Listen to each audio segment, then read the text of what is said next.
안녕하세요. 저는 결혼한 지 6개월이 된 새 신부였습니다. 지금은 이혼을 했고요. 이혼만큼은 하고 싶지 않았으나 남편 행동을 전혀 이해할 수 없어서 고민 끝에 결정을 하게 됐어요. 여러분들께서는 제가 지금부터 쓰게 된 사연을 들으신 후 뭘 그런 거 가지고 요란을 떠냐 하시는 분들도 계실 테지만 제 입장을 생각하시는 분들이 계신다면 이혼 잘했다고 공감하시는 분들이 분명 계실 겁니다. 남편과 만나게 된 곳은 피부과였어요. 신기하게 제가 진료를 받으러 갈 때마다 항상 있더라고요. 그러다 보니 눈빛 교환도 몇 번 하게 되면서 자연스럽게 인사까지 했죠. 그때 남편도 저랑 비슷하게 피부가 많이 예민한 상태였어요. 그래서 대기실에 앉아있을 때 저에게 화장품을 뭘 쓰는지, 음식은 뭘 먹는지 이것저것 물어보면서 서로 공감대가 있다 보니 진료받고 자주 대화를 나누게 되었죠. 통하는 점이 꽤 있었어요. 그때 남편 얼굴도 여드름이 많이 있어 고민이 상당했었습니다. 별걸 다 먹어보고 발라보고 했는데도 좋아지지 않는다면 힘들어했지만 병원에서 꾸준히 진료를 받게 된다면 좋아질 것이라고 응원해줬죠. 그렇게 몇 달 동안 봐왔습니다. 피부과에서만 사용한 금액이 거의 1,000만 원 정도의 많은 투자를 했었죠. 저는 트러블이 여름에만 있어서 잠시 관리를 받는 거지만 그때 남편은 꽤 오랫동안 다닌 것 같았어요. 좋아지려다가도 다시 붉은 여드름이 올라오고 계속해서 반복되는 문제로 정말 많이 슬퍼했고 그런 모습을 보고 있자니 위로해주고 싶어 몇 번 술도 마시고 만남을 지속해오다 보니 연인 사이로 발전하게 되었습니다. 저는 얼굴을 많이 보는 편은 아니고요. 그 사람의 마음을 보고 연애를 하기 시작했지만 주변 사람들조차 남자는 많은데 왜 저런 사람이랑 만나냐며 저를 이상한 사람 취급하기도 했었죠. 본인은 얼굴이 그렇게 되고 싶어서 그런 건 아니잖아요. 그동안 봐왔던 모습만으로도 저는 충분했습니다. 착한 마음씨에 언제나 저를 배려해 주려고 노력했고 모든 면에서 잘 해주려고 하는 모습이 결혼까지 생각할 정도로 저를 많이 바꿔놓았어요. 그렇게 연인 사이에서 결혼까지 골인하게 되었던 거죠. 부모님의 반대도 당연히 있었습니다. 지연아, 3년이 길긴 했다만 이 결혼 꼭 해야 되겠니? 다시 물을 수도 없어. 엄마 생각에 이건 정말 아닌 것 같아서 그래.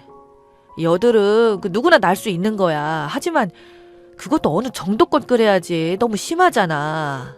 더군다나 상철이 부모님 얼굴 봤지? 너무 징그러워서 표정 숨기려고 처음에 많이 노력했어. 그런 것도 유전이 된다니까. 가족이 다 똑같이 얼굴에 여드름이 자글자글하니. 엄마 말 듣고 이 결혼은 없던 걸로 하자. 나중에 태어날 아기가 성인 돼서 여드름 때문에 정신적으로 힘들어하고 슬퍼하는 모습 보고 싶지 않잖아. 엄마, 무슨 말을 그렇게 하세요? 시부모님이랑 상철 씨 얼마나 착해요. 얼굴 반반한 사람이랑 살아도 별거 없어요. 저를 사랑해주고 아껴주는 사람이 평생 속 썩이지 않는 거라고요. 안 좋은 모습만 보려고 하니까 그런 거죠. 몇 번 보면 알 거예요. 상철 씨가 얼마나 진국인데요.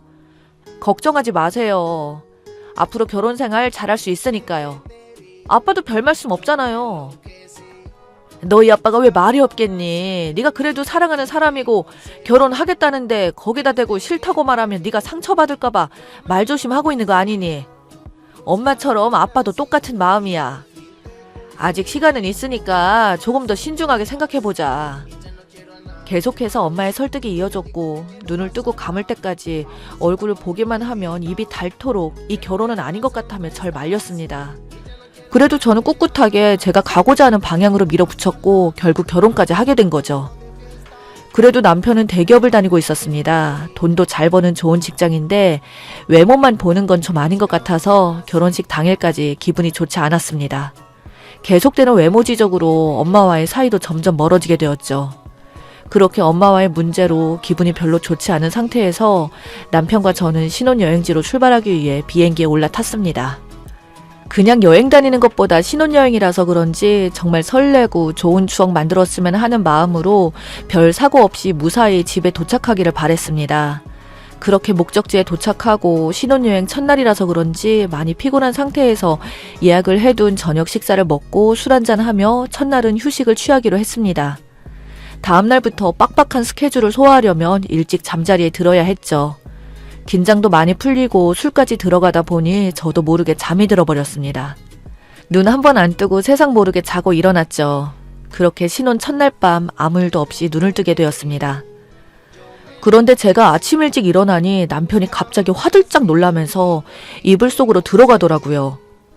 무언가 하다가 들킨 것처럼 당황해하면서 이불 속에서 떨리는 목소리로 왜 이리 일찍 일어났냐며 자기가 아직 끝나지도 않았는데 너무 당황스럽다고 자기 모습을 보여주기 싫다는 말을 하고 있길래 이런 남편의 모습이 낯설게 느껴져서 왜 그러냐며 장난 섞인 말투도 얘기하고 이불을 확 걷었는데 저는 남편의 모습을 보고 비명을 지르고 말았습니다.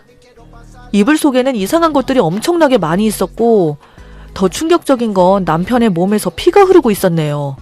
그것도 얼굴에서 멈추지 않고 계속 흐르더라고요. 그리고 무언가가 주렁주렁 매달려 있었습니다. 이게 지금 뭐야? 얼굴에 무슨 피가 이렇게 많이 묻어 있는 거야? 그리고 얼굴에 이상한 붉은 게 많이 매달려 있어. 그게 대체 뭔데? 진정하고 내 얘기 좀 들어봐봐. 설명할게. 내가 이런 모습 보여주려고 결혼을 한 건 아닌데 나도 모르게 그냥 잡아버리는 바람에 애들이 배가 불렀는지 떨어진 놈들도 생기면서 이렇게 됐네. 얼굴에 있는 거 일단 당장 뗄게. 그런데 피가 멈추지 않아서 잠깐 지혈제를 좀 발라놔야 해. 내 얼굴에 붙어있는 거 의료용 거머리야. 여드름 난 곳에 붙여두면 뿌리까지 뽑는다고 해서 일부러 산 건데 정말 많이 고민했거든. 이거 한 번도 안 붙여본 사람은 있어도 한 번으로 끝나는 사람은 없다는 말을 들어서 집에서 몇 번 붙여봤는데 정말 효과가 좋더라고. 그래서 매일 하고 있어. 은근 중독성이 있고 정말 안에 여드름 뿌리까지 뽑힌 것 같아. 일단 놀라게 해서 미안해. 내가 빨리 치우고 올 테니까 잠시 진정 좀 하고 있어. 진짜 이상한 거 아니야. 걱정하지 마. 너무나 놀랐었죠. 남편이 여드름 때문에 스트레스를 받고 있는 건 당연히 알고 있었지만 이렇게까지 행동을 하게 될 거라고 정말 생각지도 못했어요. 그렇게 한참 동안 화장실에 있던 남편은 얼굴에 거머리가 붙어있던 자리는 지혈 테이프로 붙여놓고 있었고 저는 놀란 마음을 진정시키며 남편을 째려보고 있었습니다. 그리고 물어봤죠. 언제까지 해야 하는 거냐고. 남편은 웃으면서 매일 해야 한다고 캐리어에 거머리가 가득 담긴 통을 보여주고 있었습니다. 수백 마리를 가지고 왔다는 게 너무나 충격이었고 해외로 가지고 올 수 있는 거냐며 당황하면서 물어보니 의료용이고 승인 받았다며 웃으면서 바라봤어요. 어이가 없어서 한참 동안 할 말을 잃었습니다. 조식을 먹으러 가야 하는데 남편 얼굴에 주렁주렁 매달려 배가 빵빵하게 불러있는 거머리 떼가 머릿속에서 떠나지 않아 조식도 제대로 먹지 못했어요. 그렇게 신혼여행은 너무나 충격적인 일로 인해 망쳐버렸어요. 거머리 때문에 신혼여행을 망치게 될 거라고 꿈에도 몰랐습니다. 매일 저녁 잠들기 전에 거머리를 여드름이 난 곳에 붙이고 잠이 듭니다. 그러니 어쩌겠어요. 옆에 누워 잠을 잘 수가 없었습니다. 그리고 제가 더 충격을 먹은 건 남편 얼굴에 거머리가 배가 불렀는지 떨어졌는데 그게 바닥으로 굴러간 것 같더라고요. 한참을 기어다녔는데 새벽에 일어나 냉장고에서 물을 마시려고 하는데 발에 무언가 미끈거리는 것 때문에 넘어지면서 비명을 질렀고 남편이 주렁주렁 매달린 거머리를 붙이고 불을 켰는데 제 발에 밟혀 죽은 거머리가 납작하게 되어 있었습니다. 이런 상황이 너무나 소름이 돋고 혼란스러워 아무것도 할 수가 없었죠. 이런 상황에서 제가 어떻게 신혼여행을 즐길 수 있었겠어요. 그런데 더 충격적인 건 신혼집에 도착해서였죠. 저희는 이혼하기 전까지는 한 번도 함께 잠자리를 가져본 적이 없었습니다. 남편 얼굴에 떼거지로 붙어있는 거머리 때문에요. 정말 진지하게 대화를 해봤죠. 안 할 수 없냐고요. 이렇게 살기는 힘들 것 같다고 부탁을 했어요. 정말 이렇게까지 해야 되겠어? 아주 당신 다 빨려 죽겠어. 밥 먹으면서까지 얼굴에 달고 있어야 해? 내 앞에서 제발 그렇게 하지 말아달라고 부탁했잖아. 밥 먹을 때만큼만이라도 안 하면 안 되는 거냐고. 얘네들이 아직 다 안 뽑아서 뗄 수가 없어. 띄는 순간 사용을 못하니까 아깝잖아. 그리고 뿌리까지 뽑아야 속이 시원하단 말이야. 내가 밥 먹을 때 그래서 얼굴 돌리고 먹잖아. 내 맘 이해 좀 해줘. 나는 뭐 이렇게까지 하면서 살고 싶겠어? 하루라도 빨리 좋아지고 싶은 게 내 마음이라고. 그러니 그냥 모른 척하고 넘어가면 안 돼? 내가 지금 이거 하나 가지고 그런 것 같아? 바닥에 몇 번이 떨어졌어. 그래서 내가 한두 번 밟은 것도 아니잖아. 보라고 집에서 신발 신고 있는 거. 불안해서 잘 걸어 다니지도 못해. 당신 그리고 얼굴에만 하더니 이제는 등에도 하잖아. 우리 결혼하고 나서 한 번도 한 침대에서 잔 적 없는 거 알지? 이게 부부야? 내가 이러려고 결혼한 건 아니란 말이야. 나는 당신이 이런 걸 하게 될 거라고 상상도 못했어. 알았어. 내가 조절할게. 효과가 좋은 것 같아서 더 하게 된 것도 있어. 그래서 우리 부모님께도 추천해줬더니 엄청 좋아하시더라고. 속이 다 시원하다며 우리 아버지 어머니도 매일 잘 때 붙이고 주무신다고 해. 당신도 생각 있으면 한 마디 줄 테니까 시험 삼아 붙여볼래? 남편의 충격적인 말에 입이 다물어지지 않았습니다. 시부모님한테까지 추천을 했다는 건 상상하기도 싫을 상황이 다가오게 될 것이라는 걸 예상할 수 있었기 때문이죠. 아니나 다를까 예상하던 일이 벌어지고 말았어요. 제가 비정상적인 줄 알았습니다. 저희 집에 놀러 오신 시부모님께서 남편과 셋이 TV 앞에 앉아 서로 웃고 떠들면서 얼굴에 그것들을 붙이고 있었어요. 그리고는 저에게 과일을 깎아달라는 어머님의 말에 셋이서 저를 쳐다봤는데 그 모습이 거머리들이랑 살고 있는 것 같았습니다.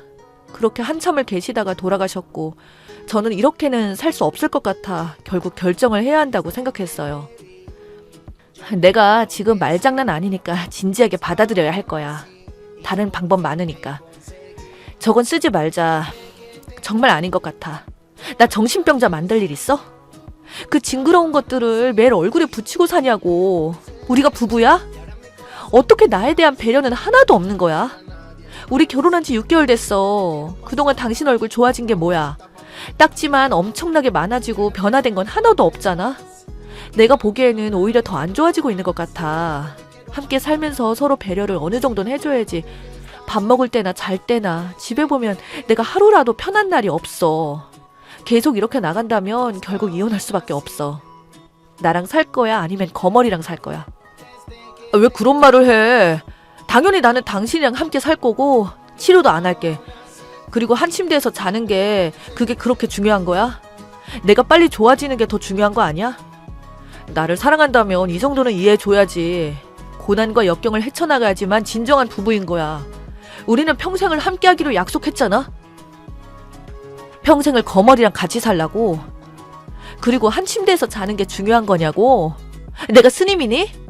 당신만 바라보며 목탁만 두드리고 있어야 하냐고. 저기 있는 거머리들 다 변기통에 내려버릴 거야. 어떻게 나를 배려해주려고 시도조차 하지 않으려고 해?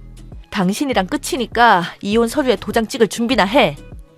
그리고 남편이 말리기도 전에 수백 마리를 전부 변기통에 내려버렸습니다. 아주 잘 내려가더라고요. 좌절해서 오열하고 있는데 참 기가 차더군요. 지금 저와 이혼까지 하게 된 마당에 거머리들 때문에 오열을 하고 있다니 정말 어이가 없었습니다. 저를 보며 제발 이혼만큼은 하지 말아달라고 오열해야 되는 건 아닌가요? 저희는 결국 협의 이혼을 하게 되었어요. 거머리 때문에요. 서로에 대한 감정이 엄청 안 좋았던 건 아니고요. 앞으로 서로 이해하며 살기 힘들 것 같아 결정한 문제라서 원만하게 해결했습니다. 남편과 시부모님 셋이서 소파에 앉아 거머리를 붙인 상태로 저를 쳐다봤을 때 지금도 생각하면 온몸에 소름이 돋습니다. 제가 앞서 말했듯이 이 문제를 이해해 주실 분도 계실 거고 이해해 주지 못하신 분들도 계실 겁니다. 저는 정말 그 사람을 사랑했고 앞으로 행복하게 살 날만 생각했는데 이런 상황에 와서 참 씁쓸하네요. 그 사람도 거머리를 얼굴에 붙이고 살아가는 거 이해해 줄 수 있는 사람 만나서 행복해지기를 바랍니다. 제 사연 읽어주신 분들 고생 많으셨고 끝까지 봐주셔서 정말 감사합니다. 오늘 하루도 행복하시고 좋은 날 되시길 바랍니다.